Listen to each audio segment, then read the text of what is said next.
Hello বন্ধুরা, কেমন আছো সবাই? Welcome back to my channel Roznamcha. আজকে তোমাদের সাথে যেই রেসিপিটা শেয়ার করব সেটা হচ্ছে ফিশ ফ্রাই রেসিপি। ফার্স্টেই দেখো, ভেটকি মাছটাকে আমি পিস পিস করে কেটে নিয়েছি। আর এটা আমি ফ্রোজেন কিনেছিলাম, যেহেতু তার জন্য সব কিছুই পরিষ্কার করা ছিল, আমাকে আর নতুন করে কিছু করতে হয়নি। আর এখানে ম্যারিনেশনের জন্য নিয়ে নিয়েছি হচ্ছে ধনেপাতা, পাতিলেবু, পেঁয়াজ, রসুন আদার পেস্ট, কাঁচা লঙ্কা, লাগবে হচ্ছে গোলমরিচ গুঁড়ো, আর লাগবে হচ্ছে নুন। তাহলে চলো রান্নাটাকে এবার শুরু করি। এটাকে আমি 15 মিনিটের জন্য পাতিলেবু আর নুন দিয়ে ম্যারিনেশন করে রেখে দেবো, তারপরে বাকি মশলাগুলো দেবো। আর সাথে গোলমরিচ গুঁড়ো এখানে অ্যাড করব। পাতিলেবুটা আর নুনটা ভালো করে সব পিসগুলোর গায়ে লাগিয়ে নিতে হবে।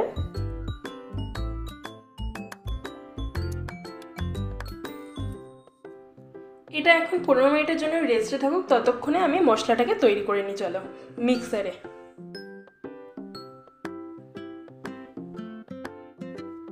এদিকে আমার মশলাটাও রেডি হয়ে গেছে, আর আদা রসুনের যে পেস্টটা ছিল সেটাও আমি এটার সাথে মিক্স করে নিয়েছি।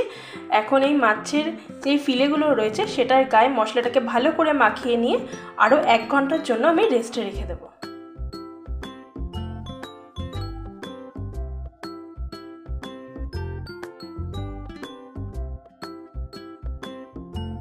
ফ্রিজ থেকে আমি ফিশটাকে বারো করে নিয়েছি, আর এটার উপরে এখন আমি কিছুটা ময়দা ছড়িয়ে আবার আমি মেখে নেব। আর এখানে আমি নিয়ে নিয়েছি হচ্ছে ব্রেড ক্রাম্বস।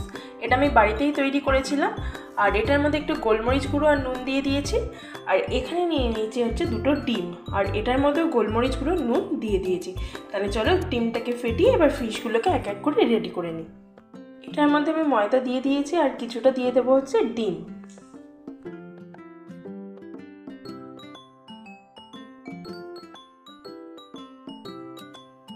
পুরোটা আমার মশলা মাখানো হয়ে গেছে। এবার আমি একবার ব্রেড ক্রাম্বসে আর একবার ডিমে এইভাবে 2বার ডিপ করে করে আমি এটাকে কোটিং করব। তাহলে চলো কোটিংগুলো করে নিই, তারপরে একদম রেডি করে নিয়ে তোমাদের সামনে আসি।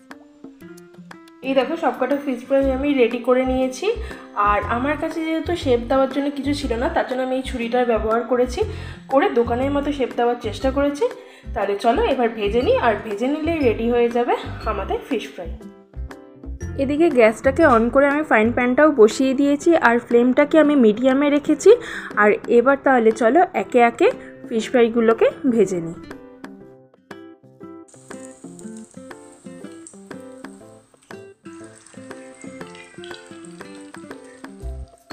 এগুলো আমার ভাজাও হয়ে গেছে, আর আমি একটা টিস্যু পেপারের মধ্যে ফিশ ফ্রাইগুলোকে তুলে নিয়েছি, যাতে এক্সট্রা যেই অয়েলটা থাকে সেটা অ্যাবজর্ব করে নেয়।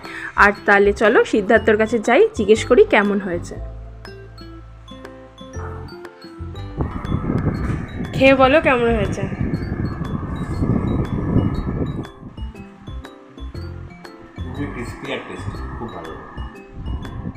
তাহলে শুনেই নিলে কেমন হয়েছে। যদি আজকের রেসিপিটা ভালো লেগে থাকে তাহলে প্লিজ একটা লাইক, শেয়ার, সাবস্ক্রাইব করে দিও। আজকের জন্য টাটা, সবাই ভালো থেকো, সুস্থ থেকো।